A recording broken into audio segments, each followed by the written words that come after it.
Hi, I wanted to come on just to share the second entry for tonight.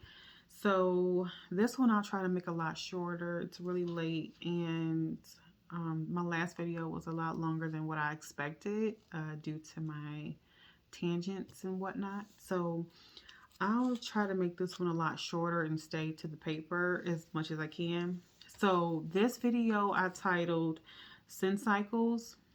Uh, this journal entry titled Sin Cycles. It's a reminder, not repetition.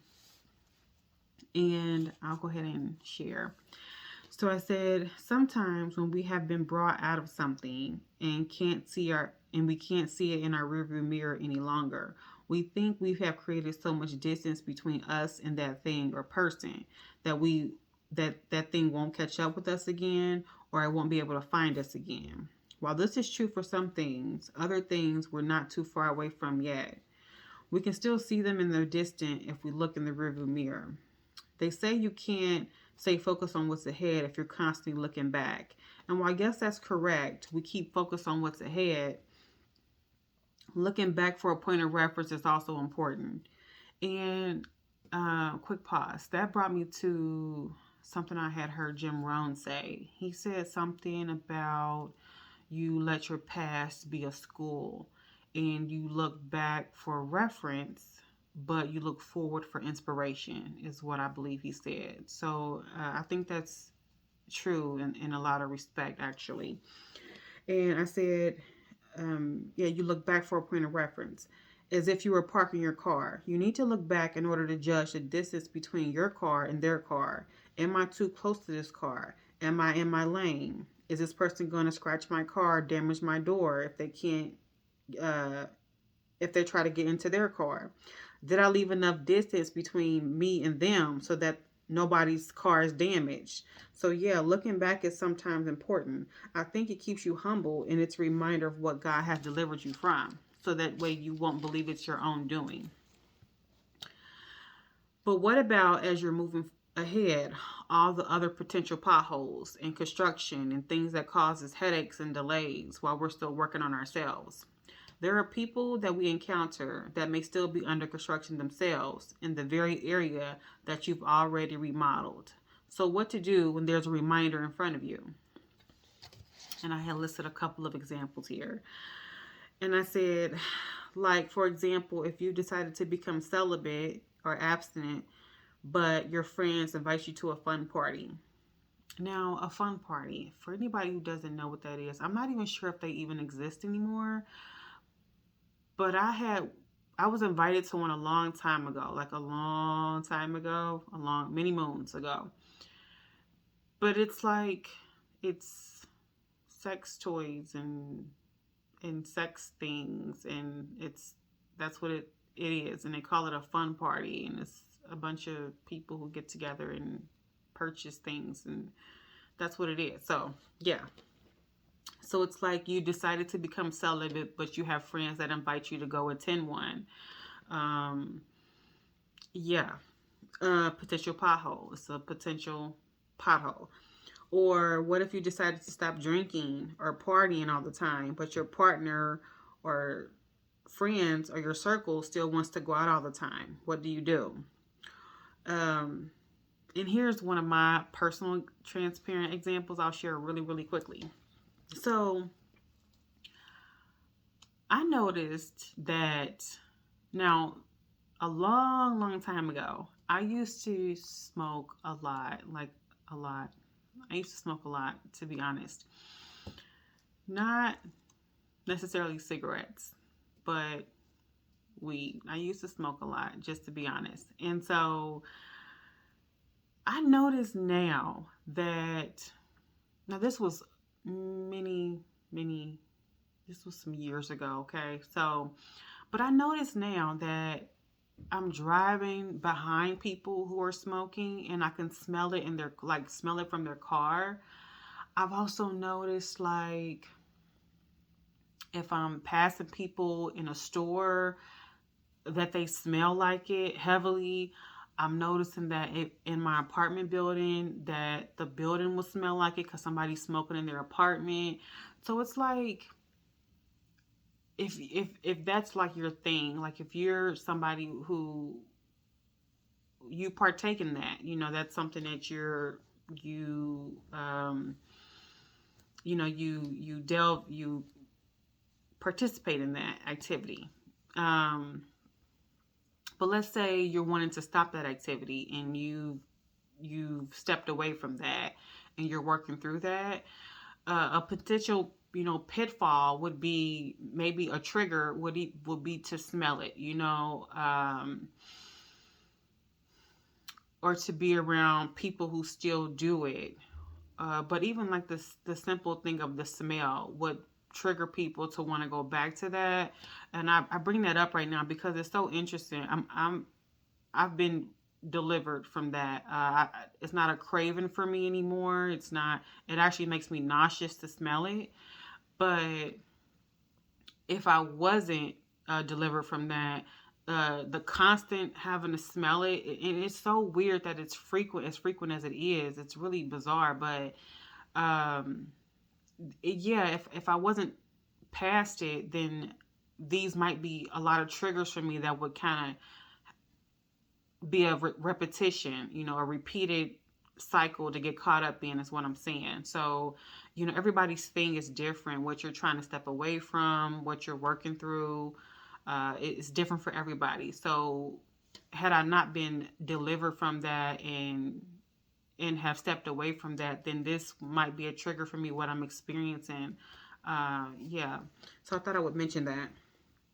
But I said, what about the things that you still crave but that are still under construction? The fun party might be tempting because you're you're still battling lust. So potential pitfall. So you decided to become celibate or abstinent, but there's like people inviting you to things that totally go against that. And they don't really mean harm necessarily, but they're people that you've been, around, and that's in your environment that you become friends with. And so now that you're growing and trying to pivot and change, not everybody grows and change in the same direction as you and wants to make those same choices. So it's about, what do you do as you're transforming and changing, but the others around you still indulge in those same activities you no longer want to be a part of. What do you do? It's avoiding those repeated patterns and repeated behaviors is is what it is. And even it might not be somebody you know. It might be just things around as you go through life that look like they could be tempting to pull you back into a certain behavior as well. So it's about, what do you do when that craving that you still possibly have for something is still there, but it's under construction within you? What do you do? So I said, so everyone has their thing that's not so far behind them yet. What about patience or anger, for example? Learning to control one's temper. How all of a sudden there will be things that will come out of nowhere to see where you're growing in that area. I know this is the one especially true for me with being a parent and trying to co-parent better. Let me stop there for a second. That is so true.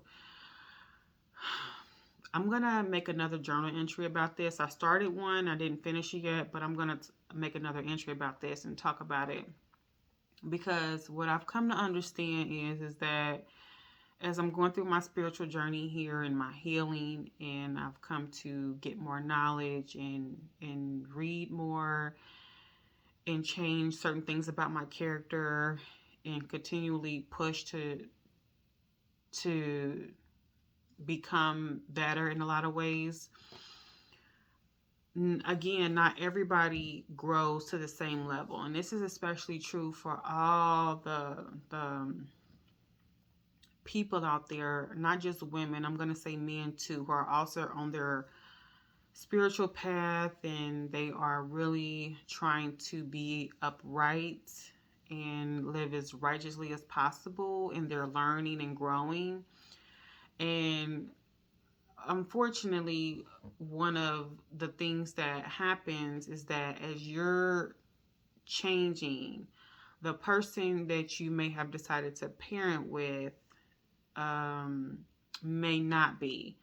And that can be one of the most challenging and frustrating things because you can't really force someone else to change how you're changing or think the way you think about everything. And not everybody around you will get it. They won't get the change that you're going through. And also not everyone around you, even the person you decided to parent with, won't be a follower of Jesus. They won't want to align themselves with those sort of characteristics. So it can be really, really challenging. And as someone who's even going through some of those things, I would say that it's a reminder, specifically, and this is actually a pretty good example, actually, because as I'm changing myself, I'm changing my temperament and other characteristics and developing more patience and really acknowledging what sort of things really make me angry and why do I get angry about those things and is it necessary, and learning how to just calm down and reevaluate and reprocess things in a more healthy way. As I'm really learning through that and going through my way here, one of the most frustrating things can be to have a healthy co-parenting relationship with someone who is not necessarily a bad person, but they are not aligned with, and I'm only speaking as a woman with, um, a male, obviously a male parental partner here, but it's once you begin to read scripture and get kingdom teaching and understand what a man is supposed to be in a household setting to a woman, and what he's supposed to represent, some of those characteristics. One of the most frustrating things as you develop yourself is that you won't see those qualities exhibited in the other individual. So it's the constant having to not shrink back, and I just talked about that, but not shrinking back to an old version of you that fit when you decided to parent with that person. And unfortunately, I don't want to say unfortunately, but it's one of those harsh realizations that you have to come to, is because you might have several children with an individual and they might be young, they might, whatever age, but that decision has already been made. And you have so many more years to parent as healthily as possible with this other person. And even if they never decide to change, they never really kind of get it together, and they never really try to become the best version of themselves, it still doesn't need to affect your inner work. And so that's the thing, is having that, I want to say, indifference with dealing with that other person. And I say that because it takes some serious practice and work and maybe even therapy, to really come to a place where the actions or the behavior or the communication style or whatever of another person, especially someone that you're having to still deal with, you can't just X them out, but somebody you have to still deal with to a degree, it can be challenging to have to not let, to remain who you are in a kind space, just really staying true to the nature of this new person, this person with better character, better standards, a new way of thinking, that has boundaries, that can effectively communicate, that is more willing to listen than to speak, a person who really is more tactful in decision making. A lot of characteristics that you're cultivating, you don't want them to be destroyed and sort of just taken down in a moment's time because you flew off the handle and sort of just lost it. And you don't want to constantly fall into those pitfalls of encountering individuals, a co-parent or not, and just be in situations where it's like you're constantly being tested. And unfortunately, it feels like that in some respects. I'm not gonna lie, especially depending upon like where you are. It's like truly, it could be traffic, whatever it is. I mean, it really tests you to see where you are as far as who you've become and who you're growing to be. And I just use the co-parenting experience because that's something that I'm working through, and it is so true in terms of becoming so indifferent to that other person. No matter what they say or do, it doesn't float your boat either way, because it's almost that you come to expect, based upon the history that they showed you, and they don't have any interest to become different. And again, they might not be a bad person, but obviously, if they were a correct fit in terms of relationship wise or parenting wise, then the relationship would be together, or there wouldn't be any really challenges presented. But if there's some disconnect there and some challenges there, then those things can be harder to navigate as one person decides to change and become and develop and the other person does not. So it can be a challenge is what I'll say. So yeah, it's staying in your lane and going ahead and not allowing another individual to come into your lane and like wreck your car. Basically is what I'm trying to get at here in some respects. So yeah. Um yeah.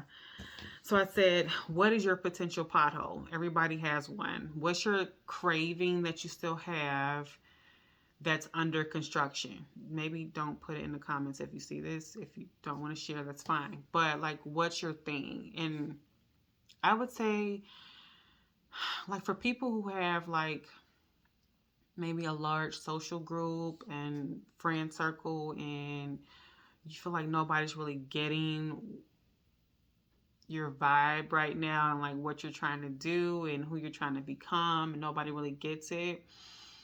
And especially if you're now, maybe you're into scripture, maybe you're becoming more interested in Jesus and in God and having a relationship.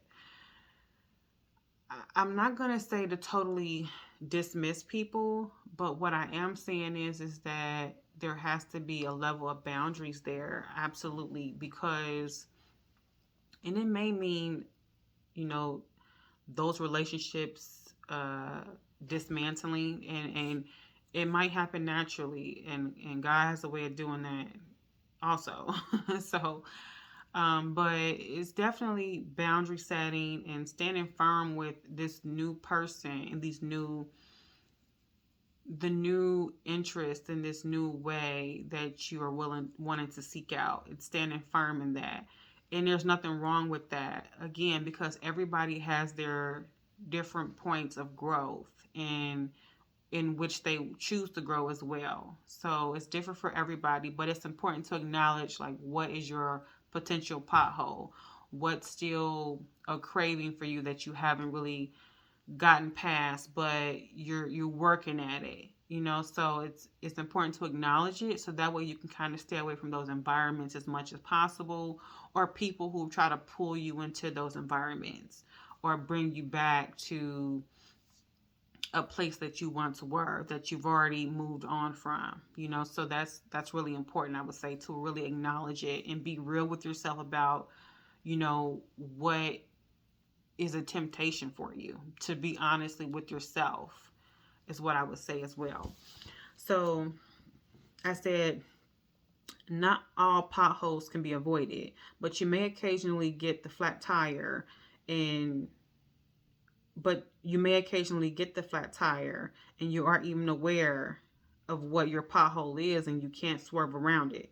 Life will put those reminders in your path and on your journey to become and live as upright as possible, keeping our eyes on Jesus Christ. So don't let those reminders become repeats. Stay focused. Look back for reference and let the past be a school. And you don't want to repeat that grade. So it's the same way. It's like, don't repeat. Don't revert back. Um, you may stumble. You may stumble. I'm guilty of that in some respects too, on my journey here. And I would say, especially at the beginning, um, yeah, I would say that. So it's not about perfection, I would say, at the beginning, but it's also not allowing that illusion of I'll never be perfect. Don't allow that illusion of that to discourage you from pressing to that. So don't let that deceive you also. And it's just about keep going forward. Acknowledge and be true to yourself about what you're still struggling with, what is something that you're still working through, and try to avoid it if you can until you feel like that thing is like way past you. Um, and also just keep in mind too that even though you think you've been totally done with a thing and you might be completely over it, you know, as you go through life, there's those reminders there of something that you possibly overcome and have gone through, and you're not going through it anymore. So it's about standing firm and knowing that yeah, I'm done with this. Or also knowing that like, I can't go here because this is a potential trigger. I can't deal with this person because this person brings out this kind of behavior, or I feel like I want to behave this kind of way around this person, or whatever the thing is. So just be mindful and aware of what your pitfalls could be, is what I would say. So, and definitely, it's a humbling thing to never feel like you're I don't want to, like, you're so beyond something. And in some respects, there are some things we feel like, oh, I would never do again. We all have that thing, like, I would never. You learn so much about that thing, you would never repeat it. Like me and smoking, I would never go back to that. But again, your your challenge that you overcome is somebody else's weakness. So it's about being sensitive to someone else's challenge as well, and try to support them as well. And I do want to say that, try to support. So if you might have a friend or a family member who's struggling with something, try to be a support to them, instead of like a burden and a pitfall, is what I would say, because you would want somebody to do the same for you. So yeah, but yeah, that's what this journal entry was about. And again, I'll just share like maybe 2 or 3 a week. Um, so yeah, I thank you guys so much for listening, and I will talk to you guys in maybe a couple of days. Thank you.